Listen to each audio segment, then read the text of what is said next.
Well, let me begin by saying thank you to Sonae and to the hosts who have been so kind to me in the last couple of days. I've enjoyed visiting the beautiful city of Porto. We had a wonderful visit to the company yesterday and saw several of the stores, the shopping center, one of the headquarters buildings, the distribution centers. And this year I've been in stores and in shopping centers in Kuala Lumpur and in Sydney and in Auckland and in a couple of cities in Mexico, as well as in New York and Chicago and Seattle, where I'm from, Seattle, Washington, and Los Angeles, San Francisco, and many other cities in the United States. And I would just say that as you pursue your ambitions to be a more international company, you don't have to worry about being a world-class company. Several of the things that I saw yesterday I thought were really world-class leadership as a company, and so I think you can go into an international future with a lot of confidence. And so I appreciated the chance to get acquainted with all of that yesterday. This afternoon, in the short time that I have with you, I would like to basically ask you a question to begin with, the question that you see on the screen, and to tell you a story that reflects on the question. The question is a very simple one. What is your image of the future? Now, if you unpack that a little bit more deeply, you can ask three more specific questions about the future, which I learned from my futurist mentor. One of the questions that I'm often asked is, so how did you get to be a professional futurist? And that journey began many, many years ago when I was a student in the university. And the university I was at hired a new president. So I knew this person when he was a college president, whose name was Ed Lindeman. He's been gone for 25 years now. Prior to becoming the president of the college at which I was a student, he was the director of program planning for building Apollo, the spaceship that went to the moon. And he was a founding member of the World Future Society and a very deep thinker about the future of planet Earth, the future of humanity on planet Earth, the future of humanity in space, as a matter of fact. And he used to say there are three essential questions about the future. What is probable? What are the things that are likely to happen that we ought to be getting ready for? What is possible? What are the things that might happen or might not, but whether they do or not will have a big impact on us in our personal lives or in our business? Or a way of thinking about this in business terms is, what is possible for Sonae that you haven't thought of yet? What is outside the boundaries of the way you usually think about the business, as we just heard in the presentation before? The third question, however, that Dr. Ed Lindeman used to say was a question about the future, and in fact, he would argue that it is the most important question about the future is this one. What is preferred? You answer the question, what is probable in the future and what is possible in the future, so that you can have the best information available to answer the question that ultimately is yours alone, which is, what is our preferred future? Or in the case, perhaps, of your personal life, what is my preferred future? And having answered that question, what do I need to do next week, next month, next year in order to make it more likely that my preferred future will come true, that I'll actually attain my preferred future? In the case of Kathy, the preferred future was standing on the top of Everest. And she had to figure out all the things that it would take in order for her to be able to do that. Well, that's the question that you can boil all down into one single question. What's your image of the future? Quite literally, I mean, when you think 6 months from now, or 6 years from now, or 50 years from now, when this company is 100 years old, what kind of future do you see? And what implications does that image have for what you're doing now? Here's the story.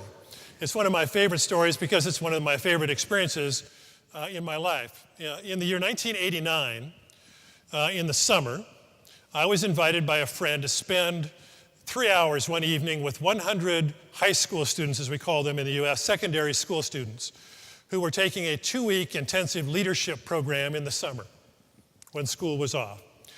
And this friend who was in charge of the program that year invited me to come and to sit on a stool in front of these 100 high school students and talk about the future of the economy and of energy and of demographics and so on. Next to me, there was to be a second speaker, also sitting on a stool, a young person who I had heard of. He wore glasses, he was rather thin, he had a very high voice, and his name was Bill Gates. And it was 1989. And Bill Gates' job was, in those 3 hours on that hot summer evening, to talk about the future of technology. And the question was, what would life look like in the early 21st century? In other words, now. And I will never forget the way that Bill Gates talked about the future. This is what he said, sitting on this stool in 1989. He said, well, at Microsoft, we believe that we can anticipate what technology is going to look like perhaps about 3 years into the future. Beyond that, because technology develops so quickly, we don't really know what it's going to look like. And so certainly I can't tell you, Bill Gates said, what technology will look like in 2001 or 2005 or 2010. However, he said, this is the world that I imagine. I wake up in the morning, and I have some time before I go to work. I think I'll still be commuting to work, he said. But I have some time before I need to go, so I decided I'd like to go on a hike in the Grand Canyon. So I go to my entertainment room where I have a surround screen booth that I can sit at, and I can have artificial smells coming in. And the computer is so intelligent that I can have celebrity personalities programmed into the computer. So I can go on a real-time simulated hike in the Grand Canyon, feeling like I'm really there, carrying on a simulated conversation with Arnold Schwarzenegger and a model of the day and so on. He named 3 different celebrities. And then he said, I also look around in my home and I think, you know, today I would like Da Vinci. So I look at a picture on the wall in my home and I say, I would like Leonardo da Vinci, and all the pictures in my home hanging on the walls turn into reprints of Leonardo da Vinci. And of course, some years later, he bought the digital rights to a lot of the world's great art, and he in fact has that functionality in his home near where I live. Now, at the end of those kinds of descriptions, Bill Gates said, I don't know that that's what the world will look like in the early 21st century. I don't know that computers will at that point be powerful enough to make that world possible. But he said, that's the world that I imagine.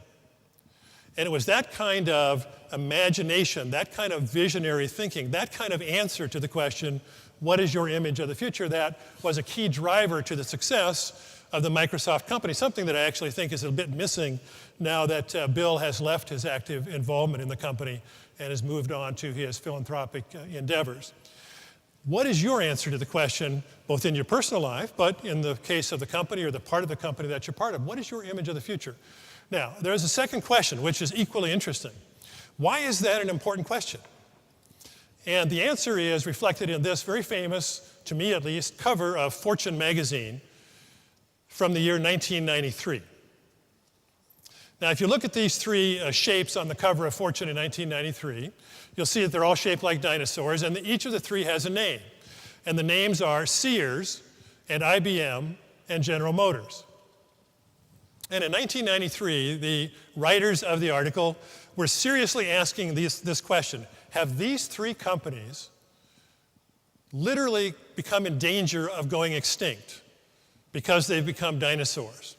And what was interesting about those 3 companies, as the article pointed out, is that 30 years before, in 1963, Peter Drucker, the great management thinker and writer, had named the 3 best managed companies in the history of the world. And their names were Sears and IBM and General Motors. 30 years later, we were asking, are they going to go away completely? Now, each worked very hard since 1993 not to be a dinosaur. As a matter of fact, in the slide we just recently saw, as Rick put up there, we saw IBM's name as an innovative company. IBM has clearly been the most successful at not being a dinosaur, but they were forced to completely rethink and reinvent their business in the years since 1993. General Motors almost literally became extinct and was rescued just recently by the US federal government and still has a chance of surviving, but may not. And Sears, the great retailer of its day, limps along kind of a shell of its former self. What happened to those 3 companies? Well, a number of different things happened. They weren't innovative enough. They got stuck in their old ways of doing. But one of the things that happened to them is this. They each had an image of the future of retailing, or the future of the computing business, or the future of the automobile business. And they focused on business strategies that would make them successful in the future that they saw. Meanwhile, the world was going somewhere else. And the world was going somewhere else either before they noticed, or much more likely before they took seriously what they were noticing. That is, I'm quite sure that in 1993, there were people in Sears and IBM and General Motors who were saying to the senior leaders, hey, wait a minute, the world's going over here. And leadership would say, well, perhaps, or they would say, I'm retiring in 2 years. You worry about it after I'm retired. Or they would say, well, you might be right, but we don't have any money to do anything about it right now. And so on and so forth. We know all of the kind of standard excuses about why we don't want to innovate right now. Let's wait a while to innovate. And they each got caught. What is your image of the future, and why is that important? It can be summarized in these words, I think best by the German poet Rainer Maria Rilke, who once wrote the following words about the future. The future enters into us in order to transform itself in us long before it happens. In other words, in a certain sense, the future creates the present. Your image of the future at Sonae, whether you've thought about it very deliberately or whether it's quite accidental or whether it's unconscious, exerts an influence over every strategic decision that you make. If you want to change Sonae today, change your image of the future. The most potent leverage point for change in any organization is its image of the future. If you decide that we're going to try to deal with this trend, or we're going to try to avoid that trend, or if you decide we prefer to go there, if you have a very powerful preferred vision, you will see very clearly different strategic decisions that you ought to be making right now. If you want to change the organization today, change its image of the future. That's really the first lesson from the future. As I've done this now for 2 decades, having left a first career in higher education, it occurred to me that what I do as a futurist is essentially try to listen to the future. Because if you spend just a little bit of time listening to the future, it will teach you some lessons. And one of the lessons is the future creates the present. A second lesson that the future will teach you is that the future is not a mystery. We often think of it as such. We often say to each other, well, who knows what's going to happen in the future? Or we say the future is completely unpredictable, and so on and so forth. But in fact, as soon as you stop, take a wider angle, longer range look at the future than you usually do, you see all kinds of things about the future which are relatively knowable. I'm not saying that the future is perfectly predictable. It is unquestionably true that the most important thing that will happen for the future of Sonae in the next 10 years will surprise everybody in this room, including me. The future is always full of surprise developments that nobody can anticipate. That's the way the world works. But at the same time, the future is relatively knowable. If you stop, take a wider angle, longer range look than you usually do, you'll see certain patterns emerge that will give you clues about things that you ought to be getting ready for, or perhaps indicate to you or help you see a creative approach to problem solving, help you see new opportunities that other people don't see, particularly your competitors don't see. And when I look at the future and ask, well, what is not so mysterious? These are some of the things that I see. First, we see some relatively large megatrends. I call them the interrelated EEE, meaning the economy, energy, and the environment. And I'll say just a couple of things about those. We also know that the acceleration of technological development just continues. It does not seem to slow down. Even when it appears to be slowing down, it's not, as laboratories and researchers all over the world, more connected than ever, are constantly churning out new ideas and new developments. And then we also see a changing shape and nature of the customer, both here locally and worldwide. And I'll say a few things about that. And having looked at the megatrends, then I want to spend a minute or two each with a quick walkthrough of some of the major segments at which Sonae works and in many cases excels. Retail, engineered wood and materials, real estate, a brief word about tourism and leisure, and telecom. And then I want to conclude by just saying a little bit about transformational leadership and about innovation from my point of view. So let's dive into the future. Let's start with the first of the EEE, the economy. The economy is in a greater state of flux now than perhaps at any time in our lifetime. That's no news to any of us. And it's being driven by many interconnected factors. As you see, technology acceleration and convergence and the tremendous debt drag that we have. And we must remember that it took us a good decade or more to get into the debt problems that nation after nation, region after region is facing. And therefore, it's quite likely to take us, if not a full decade, at least some significant portion of a decade to get out of the problems that we're in. And so we should not be too impatient with the progress that we all make as we work our way out of the problems that we're in. But the two that I really want to focus on are the two cubes at the bottom, global opportunity and this idea of a knowledge value economy. Global opportunity is quite obvious. There are regions of the world that are high growth regions. Brazil has been mentioned this afternoon. If you look at a map of the world and the economic regions of the world, one of the things that I notice is in terms of population. If you look at North and South America, it's about 20% of the world's population, although a very significant part of the world's GDP at this point. If you look at Europe, Africa, and the Commonwealth of Independent States, the former Soviet Union, it's about 30% of the world's population. And then if you look at India and China and Southeast Asia, it's about 53% of the world's population and growing. And so if you step back and ask, where is the future opportunity going to be a decade from now, 2 decades from now, and so on, it's pretty obvious just looking at the world map. And the opportunity is almost limitless despite the economic doldrums that we're in at this particular moment. It's the fourth cube, though, that I think, to me, is the most interesting. In 1985, a Japanese writer named Taiichi Sakaya wrote what I think is the most important business book of the last quarter of the 20th century, although most people don't know about it. It's more important than my book, than the previous speaker's book.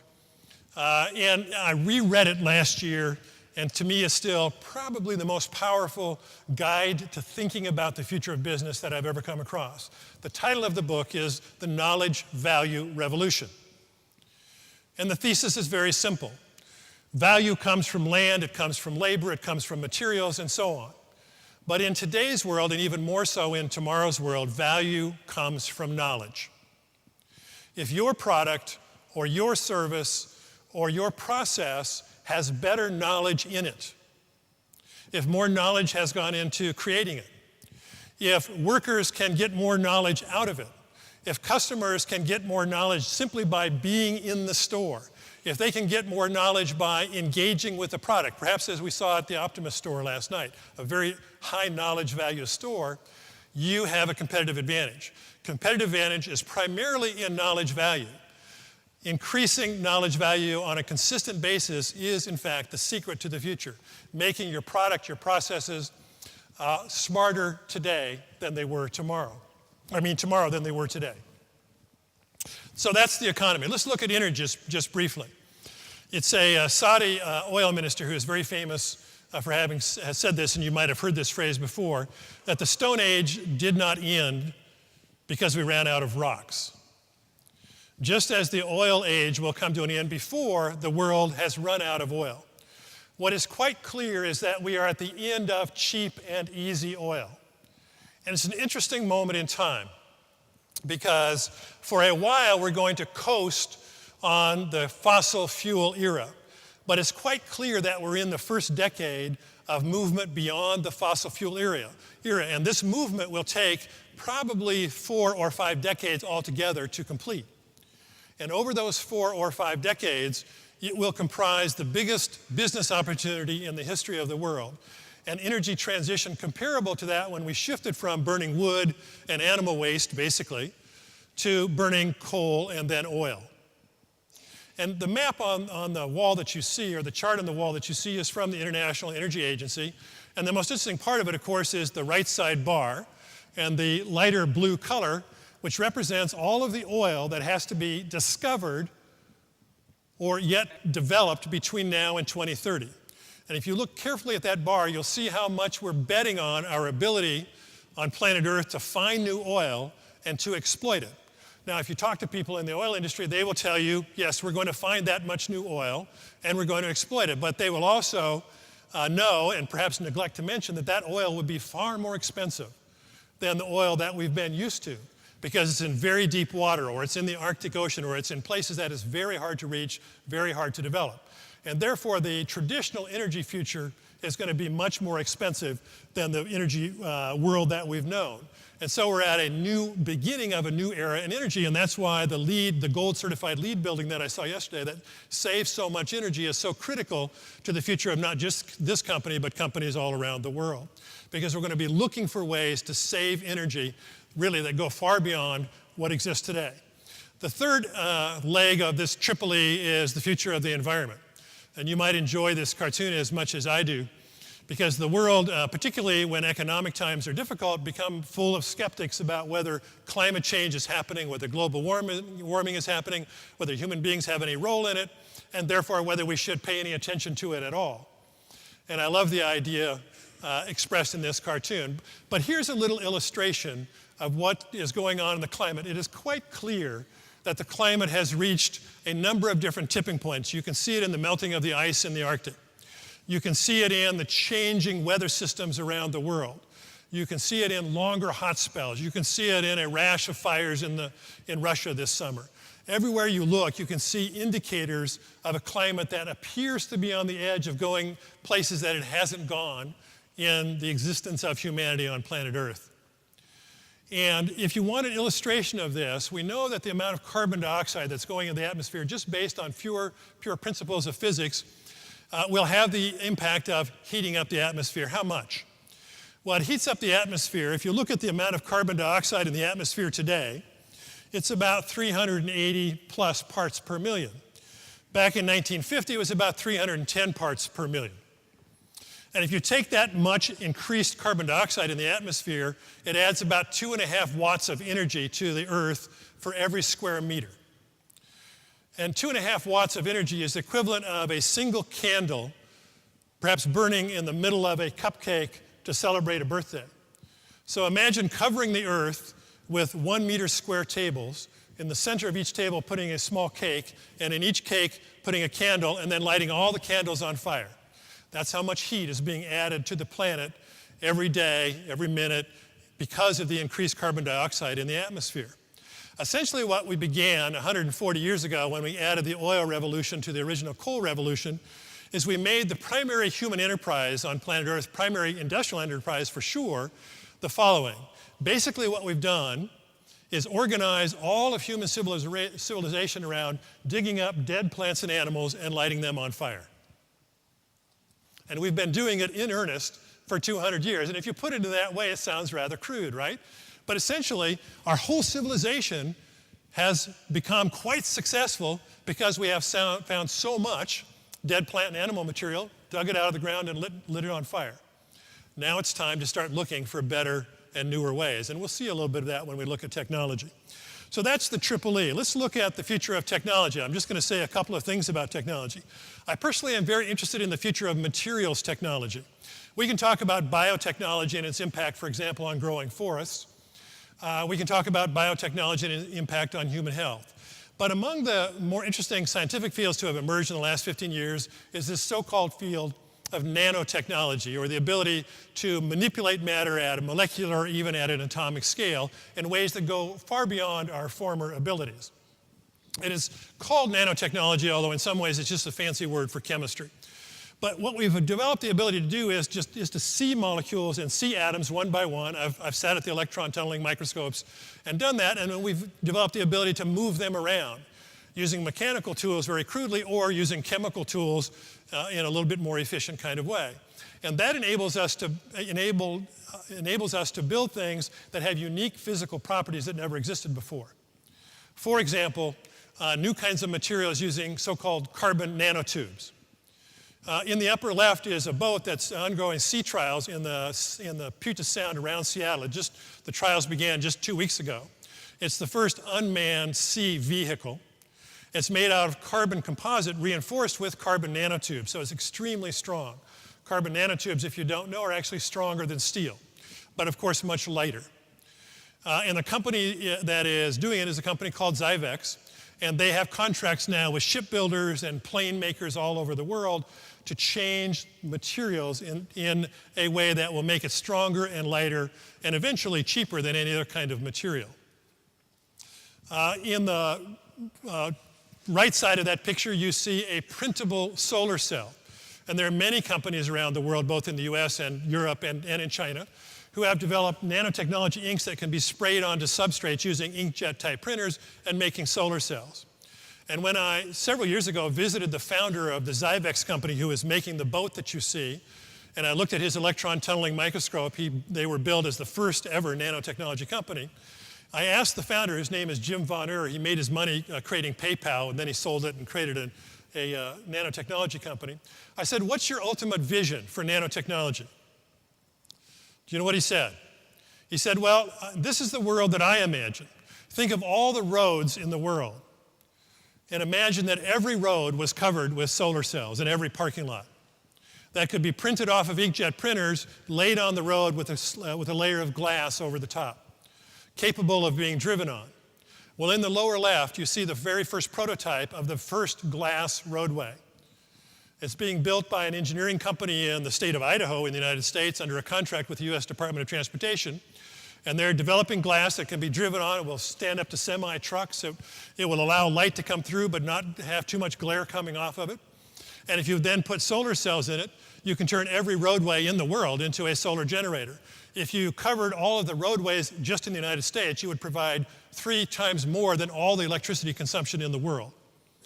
Now, of course, it would be a very long-term project, and I can't guarantee that this will ever actually be done. But it's the kind of thing that's becoming possible because of advances in material science. Very exciting. In the world of information technology, the World Wide Web, telecommunications, and so on, I would just point out this very simple fact. I'm old enough to remember when the World Wide Web was new in the early 1990s. That's how I came to own Futurist.com. I just happened to think of registering it before anybody else did. There's a little story about that I tell in my book about how that came to pass. But before any other futurist thought of registering Futurist.com, I did. And so apparently I am a futurist. But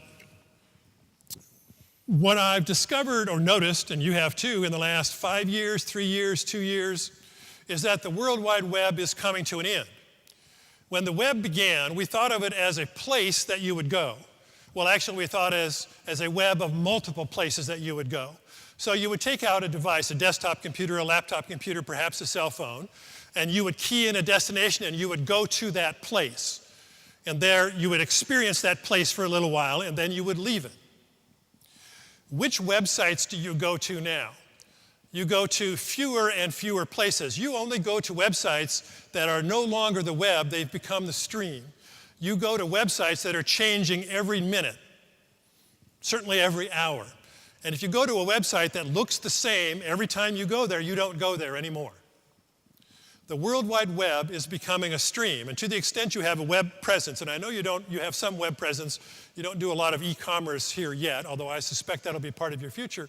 You have to start thinking about how do we make our presence on the web a stream and not just a destination in the web. Something that is continuously, perhaps automatically, perhaps human-driven, or a combination of the two, continuously changing, continuously updating, and it'll be much more attractive and people will find you. The final technology that I'm intrigued at, and this is what I like to call an emerging technology. It's not likely to be a dominant technology anytime soon, but it's intriguing me. I'm reading more and more about it, seeing more and more reports of it. The machines have been around for a little while. Think of it as a desktop printer that you could have in your small business and relatively soon perhaps in your home. What it is typically a laser, and you put some kind of a hard material in it, a wood or a plastic or something, and it carves away material until you have something left. In the lower right, you see actually a real business. It's called Bespoke Innovations. They make high-end prosthetic limbs. And they now make those prosthetic limbs in desktop printers. And so you send the design to the printer carves out the device, and then you have it. And when I imagine the future 10 years from now and beyond, and I looked around the stores as I walked through them yesterday, I noticed all of the products that could potentially be printed at home, no longer shipped from place to place if a person had the right raw materials. Let's suppose I wanted to buy a set of hard plastic dishes. And I had the right kind of hard plastic raw material that was delivered to my home, this kind of a printer. I would key in, I would go to Continente online. I would purchase the design, the printer would print them, and the next morning I would have my set of a dozen new dishes. I wouldn't be driving to the store. You wouldn't be shipping raw material anywhere. You wouldn't be shipping anything. You'd be just selling the design. That is a potential future. It's an emerging future. It's one that I think is worth paying attention to and quite interesting and playful. The last thing that I'll say in terms of megatrends has to do with the shape and nature of the population. Now, this is the most predictable aspect of the future. If you want to know what the world looks like a decade from now, just look at the age profile of the population that you're looking at, for example. Age at 10 years, and you know what the world is going to look like. And this is aged 10 years. You'll see that people born before 1946 will be age 75 plus. There is the so-called baby boom generation, which was a big deal in North America, of course. There's Generation X, which I presume most of you in this room are probably from that generation, who were born basically between about 1964 and about 1980. And then there's the Millennial Generation. who in the year 2020 will be ages 20 to 39. That's an interesting photo from National Geographic, by the way, illustrating the difference between two generations. It's actually a mother and a daughter. The mother is a physician, and the daughter, when the photo was taken, was a web designer. She worked for a web design company. And if you think of the generation gap between technology savvy and not technology savvy, think of it in a country like India. And then, of course, by 2020, the generation being born in this century will already be approaching the leading edge of them, 20 years old.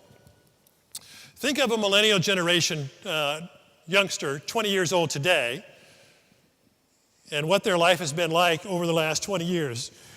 They were born in 1990. When they were born, the personal computer was 15 years old, and the cell phone was 9 years old when they were born. When they were 6 years old, the World Wide Web began. When they were 7, blogs began, and Wikipedia began, and Napster began. When they were 11, well, I'll skip to 14. When they were 14, Facebook began. When they were 15 years old, YouTube began. And now they face a three-dimensional world. If you look at the millennial generation, basically young people under the age of 25 or so, and ask how do they approach life, and look at all of these common activities of life, you know from experience that they approach all of these activities of life on the network first. If they want to date, if they want to shop, if they want to recreate, if they want to explore, if they want to learn, if they want to share, if they want to contact a group, everything starts on the network. Now, those of us in this room who are not from that generation use the technology perhaps just as skillfully, but it is not first nature to us, it's kind of second nature. We do it after we try other things first. Therefore, the millennial generation is best termed the digital native generation. And the generation which is being born right now will be even more so a digital native generation. If you're older than the age of 25, you are a digital immigrant. But if you're under the age of 25, you're a digital native. This has always been here for as long as you can remember. Computers were available, cell phones were available, the World Wide Web existed. Music came over the web. You didn't go to record stores to buy them, and so on and so forth. And there's a difference, perhaps even a brain function difference, but certainly an attitude and values difference between a digital native and a digital immigrant. And so when you imagine the future of whatever part of the operation that you're in here at Sonae, and you imagine what the world will be like 10 years from now, you have to stop thinking about yourself and think about digital natives and how they will approach the interaction of technology and real life, and it will be far beyond what we think of now. In fact, one of my forecasts is that by 2020 or so, particularly for those generations, there won't be any difference between going online and being offline. You and I think of going online as taking out our device, stopping whatever we're doing, and going online. For them, there is no online, offline. There's just life. It's both simultaneously all the time. And that will be even more true in 2020. But the digital native generation isn't the only thing that's going on. And it may not, in fact, be the most important one for the future of the retail business in Europe. What's the most important demographic thing going on for the future of the retail business in Europe and elsewhere in the world? It's the aging of the population. Listen to this statistic. Of all the people who ever lived to be 65 years old in the whole history of the world, 2/3 of them are alive today. Historically, people lived to be 65, but it was relatively rare. Now it's very common to live to be 65. Time shift in your mind's eye to the year 2020. Look around your market areas in Southern Europe and notice that 1 out of every 3, or in some cases 1 out of every 4 people that you see on the streets is over the age of 60 or 65. That's the world which is rushing toward us. Are you preparing for a world in which 1/3 of your potential customers are over the age of 60? Are you looking for the right products, the right processes, the right services, and so on that will serve a population who will still be interested in being retail customers, but we don't think of them as primary customers today? And yet we must think of them in that way if they're going to be 1/3 of the population in country after country after country within 10 short years. One of the things that's true of both older people and certainly of the millennial generation or the digital natives is that it becomes kind of incorrect to think of them as consumers. They ought to be thought of as the people formerly known as consumers, because more and more they are also producers as well as consumers. Producers of music, producers of video. If you look at the profile of how young people use the internet, use telecommunications and so on, they're much more likely to spend time uploading or creating and uploading video, creating and uploading music. They'll spend the vast majority of their time online looking at material created by friends of theirs or other young people rather than at a Sonae site. And so tapping into that and getting your telecommunication systems ready for as much uploading activity as downloading activity is clearly a part of the future. And one of the things that, of course, is true when you're in the retail business is that people who can upload information love to upload information about things they hate. And so if you have processes or products or services that end up causing people to hate them, it's very likely that very soon thousands of people will be hearing that story and seeing it on YouTube and so on. And so satisfying the customer becomes even more important in a digital native world. So those are some of the megatrends. Let's take a moment, perhaps 5 minutes, and walk through some of the major segments of your business. Let's start with the future of retail, and I just in each case want to highlight perhaps one or two kind of dominant trends and one or two emergent trends that I think will be interesting over the next 10 years for you to think about. In the world of retail, we know that what's happening around the world is a great value shift, but the values are emerging in different ways in different parts of the world. In developed parts of the world, primarily in Western Europe and in North America, you see a great value shift toward interest in natural things, organic things, things that are sustainable, and so on. In fact, people might refuse to buy a product if they don't judge it to be sustainable. In emerging parts of the world, you see less interest in that. They're interested in cost value, in speed, and so on. But over time, as they become more developed, and depending on what happens really with climate change and global warming, they also may become more interested in sustainable kinds of things, sustainable products. If you go to my website right now, futurist.com, and go to the blog, you'll see the blog today is about a woman that I met at a sustainability conference at the Nike company. For 3 days, we had Levi's, we had Maersk Shipping, we had Best Buy, we had Nike, and so on. And we talked about sustainable manufacturing of retail goods, especially clothing. And a young woman from New York who has a website called Design Futurist stood up and she said, what if nobody will buy a product that is not sustainable in the future? And she now works with Calvin Klein, and she works with several other designers on developing sustainable products. If you go home today or tomorrow, open up your clothes closet and look in that clothes closet, you may not know it, but what you're looking at is about 8,000 different chemicals. And you might be quite happy with that, but I'll guarantee you there's somebody in the world who is not happy with looking at 8,000 chemicals in their closet. And they're going to want to buy from a company that can tell them that this product is sustainably made, it's safe, it's recyclable, and so on. And that, to me, is a significant wave of the future in retail. The other thing that's happening in retail, a little bit less important today for Sonae, but 10 years from now it'll be critical, and that is the merger of the virtual and the real. I've been around two other retailers recently, both Nordstrom, a big clothing retailer in the United States, and REI, Recreational Equipment Incorporated, which sells outdoor equipment, clothing primarily. And both of them are big in the catalog business, the online catalog. In fact, 50% of their sales come from online sales. Big part of their business.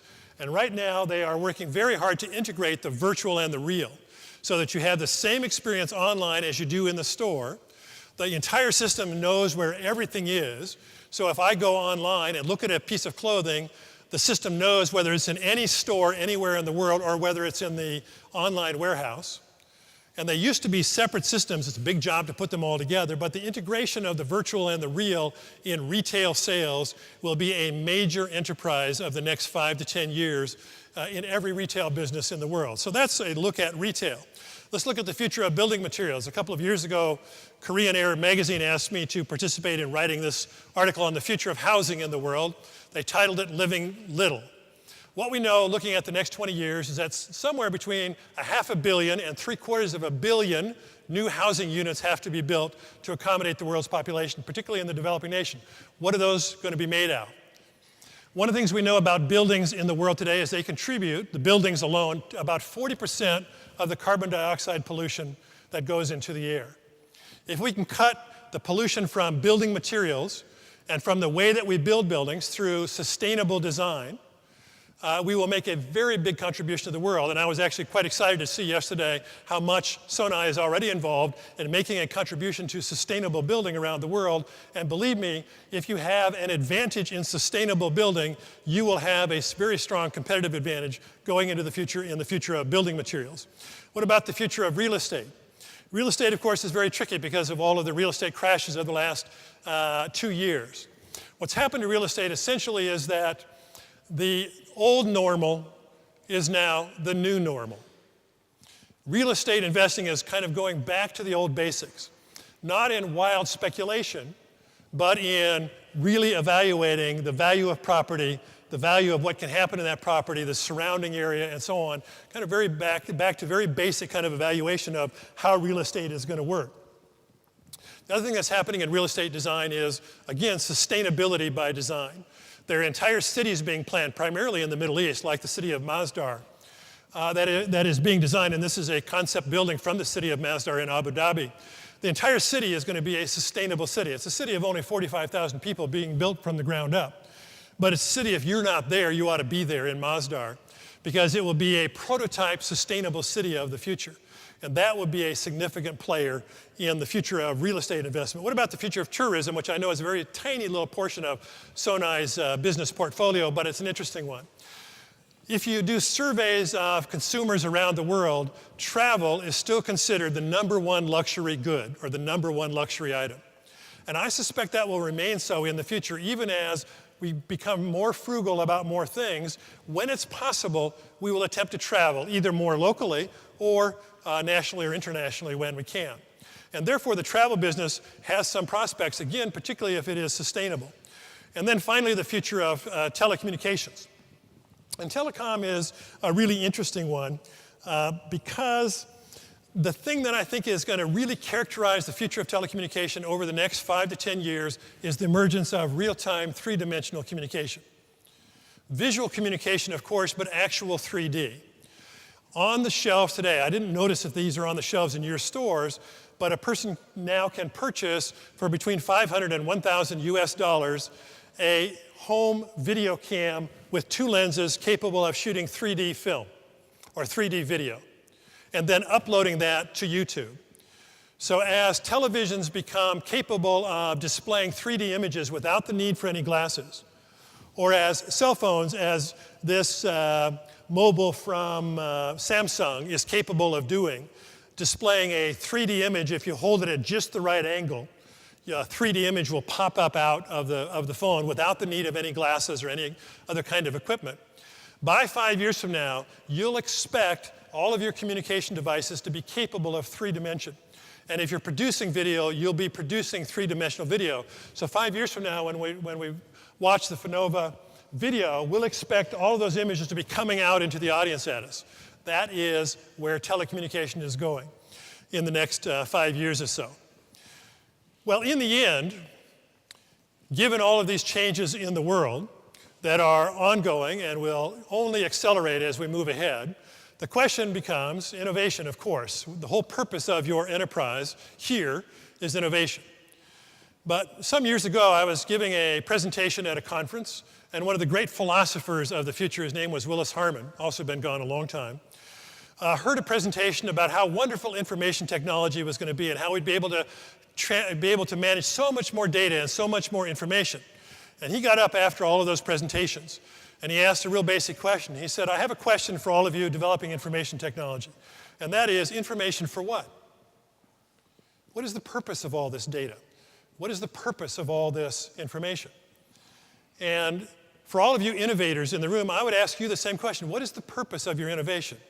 Innovation for what and innovation how? Let me answer the how question just very briefly with another little Bill Gates aphorism.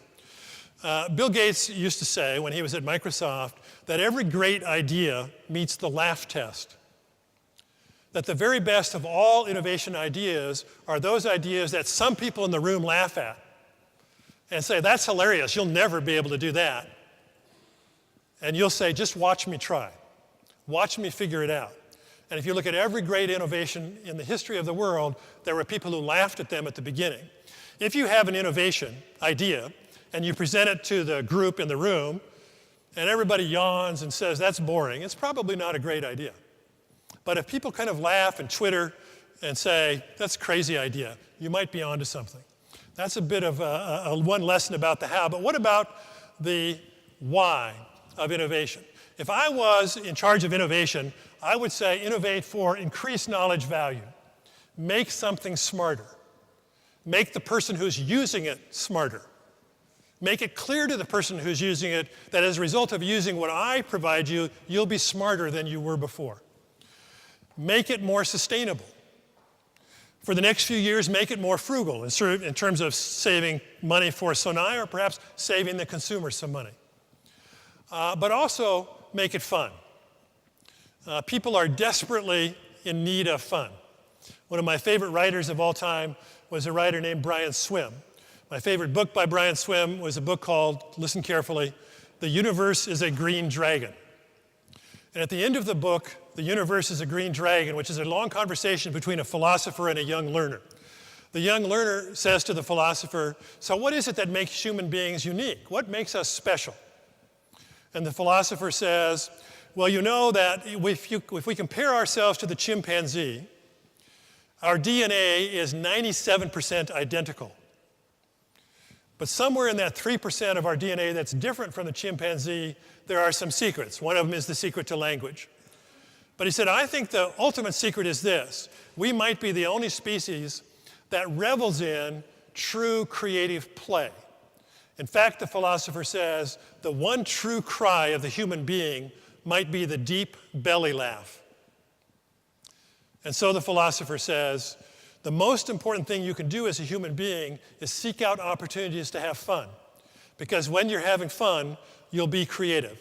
And when you're being creative, you'll have fun. In the end, the future is not something that just happens to us. The future is something that we do. And I wish you all the very best in doing the future for the coming year here at Sonae. Thank you very much for including me.